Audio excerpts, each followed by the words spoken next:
Well, first of all, Heidi ho, my peeps.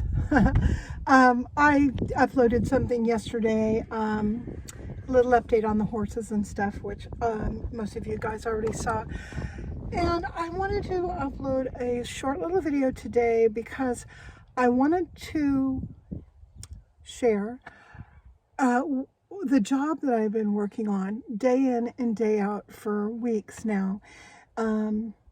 I don't work on it 8 hours a day. I'll come out here, I'll do some raking, I'll take some food to the cows, I'll go inside, I'll come back out and do some more. But I want to kind of give you a sense of what I'm doing out here in my front pasture.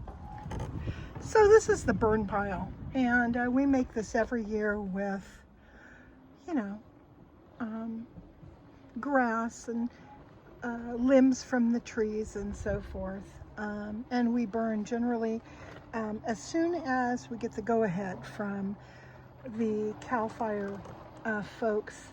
And that happens when the rainy season has been established.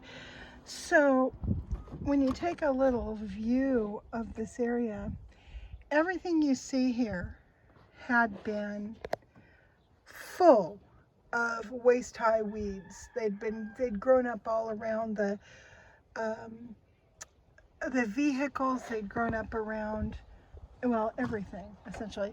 They were packed in front of this cattle gate right here, along with a bunch of that wood.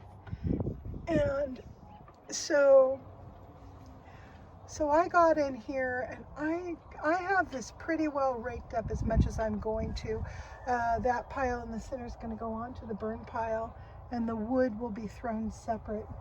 What I thought I would do is make these kindling piles, those wood piles, and in the winter time, when I'm feeling good, I will often have little campfire events. I have old washing machine, the tubs from washing machines that I've pulled out of them, and I've got them sitting here, there, and everywhere, and they make wonderful little fire pits. I haven't done it in a number of years, but I miss it, and I'm going to start doing it again this year.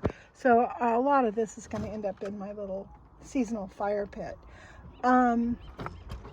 On this side, you'll see there's some rather large pieces of eucalyptus lumber that needs to be cut up and split. When I start getting into raking the grass that you see there, what will be revealed is just a lot of limbs and that kind of thing. And let's come down here. Okay, so this is the area I'm working on now, and I'm going to get out of this cart and I'm going to show you what I'm doing. So,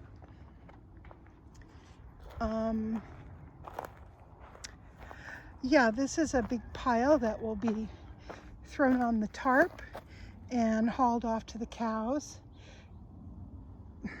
That's got to be burned.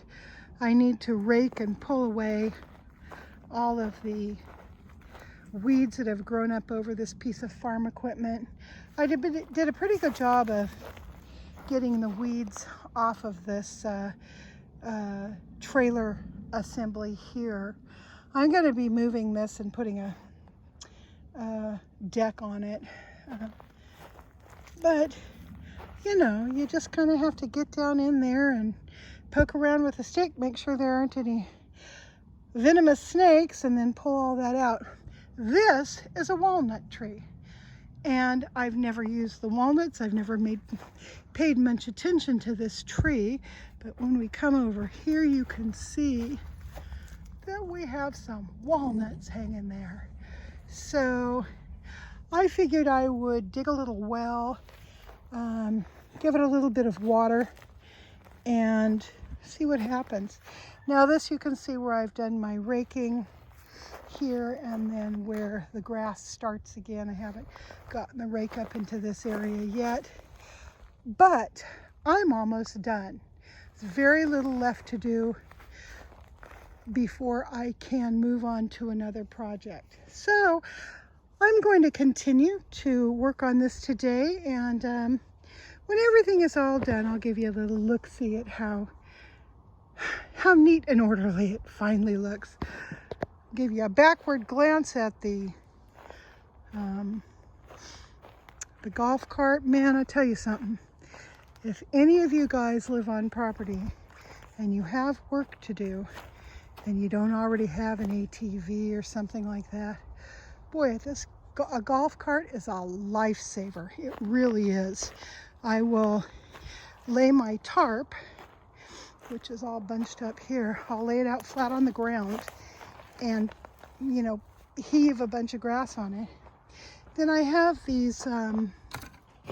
this rope through it, and I pull the rope up on all four corners so it cinches up like a little, like a drawstring bag.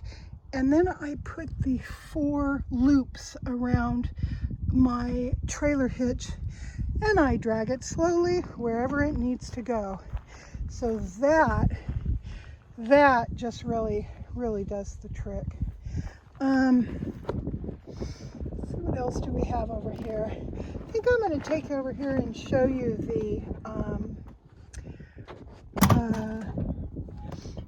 the building materials that my son and I have been collecting for my garden house, she shed.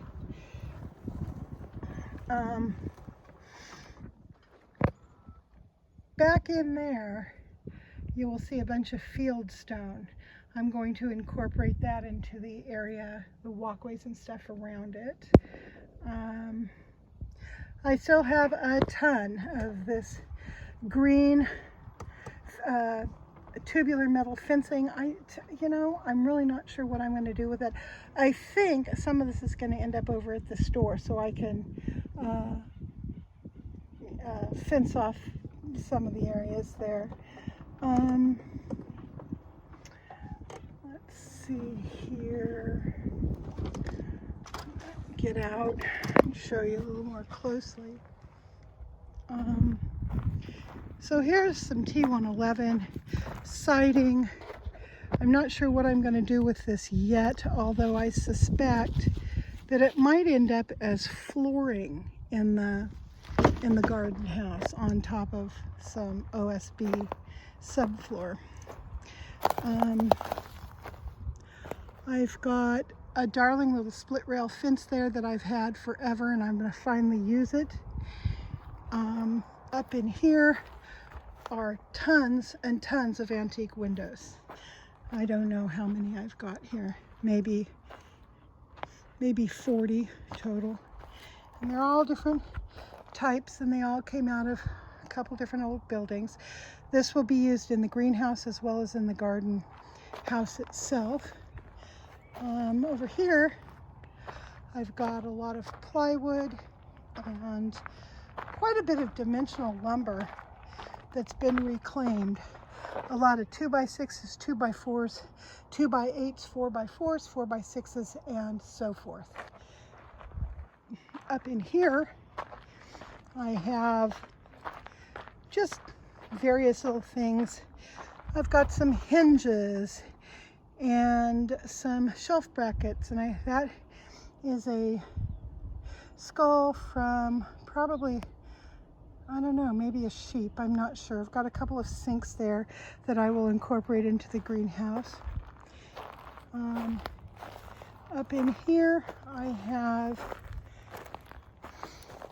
a lot of OSB. I've got some subfloor here, and then my son brought over this wooden bedstead. I was thinking about taking it apart and using this section for a sign of some kind, and probably using the posts in with a potting, like a potting bench sort of thing. I've seen a lot of that stuff done on Pinterest, and it just seems like a great idea. I have more bedstead there. I've got some rolled roofing. Oh, here's something that I need. I needed a container to put the... This is for the horses' bran. I need a couple of these I need to set up inside of tires so they can't knock them over. So use that. And here's something else I could use for the horses. I've been using this for the cats, but they don't seem to like to drink out of this, so I'm going to use it to put horse feed in. So I'm going to bring it over here so that it is easy for me to grab when I come back. So anyhow, you know, there we go. This is just a lot of little things that I can use. I probably will not use these pier blocks. I think I'm going to sink